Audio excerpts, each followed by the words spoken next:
নিজের পছন্দের খাবার রান্না করতে কার না ভালো লাগে। তো আসসালামু আলাইকুম সবাইকে। আপনারা সবাই কেমন আছেন? আশা করি আপনারা সবাই ভালো আছেন। চলে আসলাম নতুন আরেকটি ব্লগ নিয়ে। আজকে আমি আমার পছন্দের খাবার রান্না করব। আর এটা আমার শুধু নয়, এটা সকলেরই পছন্দ আমার জানা মতে। আজকে আমি করব ইলিশ মাছ আর সাজনে রান্না। আর সবগুলো সরিষা দিয়ে রান্না করব। কালকে আপনাদের ভাইয়া হুট করে আমাকে বলতিছে যে আমি ইলিশ মাছ কিনে ফেলছি। তো আমি তো মহা খুশি, কারণ আমার ইলিশ মাছ এত পছন্দের। আর মাছের সাইজ কিন্তু অনেক বড় ছিল, ভিডিওতে কেন জানি ছোট ছোট লাগে। তো মাছগুলোর মধ্যে এটাই বড় সাইজ মনে হলো, তার জন্য আমি সবগুলো রেখে এই একটাই কুটে নিলাম।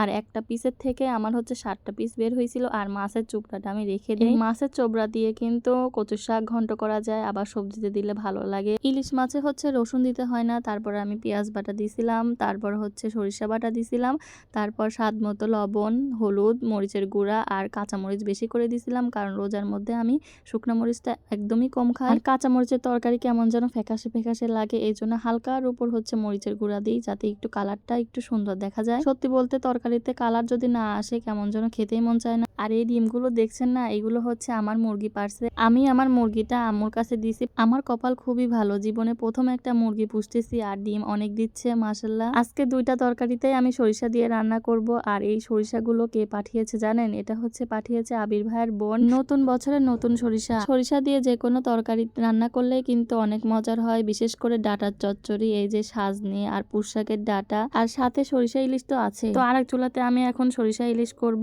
এর আগেও এক ভিডিওতে আমি সরিষা ইলিশ করছিলাম, তো তখন দেখানো হয়েছিল। কিছুদিন ভাবতাম রোজার মাস আসবে কবে, রোজার মধ্যে চুলা মরি কত কিছু খাওয়া হয়, তো কবে আসবে।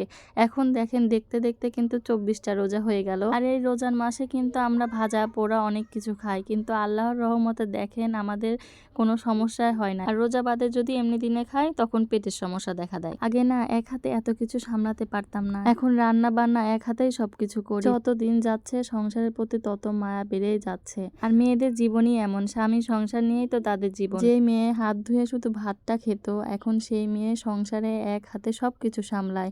আমার আব্বু মাঝে মধ্যে অবাক হয়ে যায় যে তুমি কিভাবে এত পারো, তোমাকে তো ছোটবেলায় কোনো কাজই করতে দিত না। আমাকে সবাই বলতো যে ছোটবেলা থেকে কাজ কর, কাজ করা শিখে পরের বারে গিয়ে কিন্তু অনেক কথা শুনতে হবে।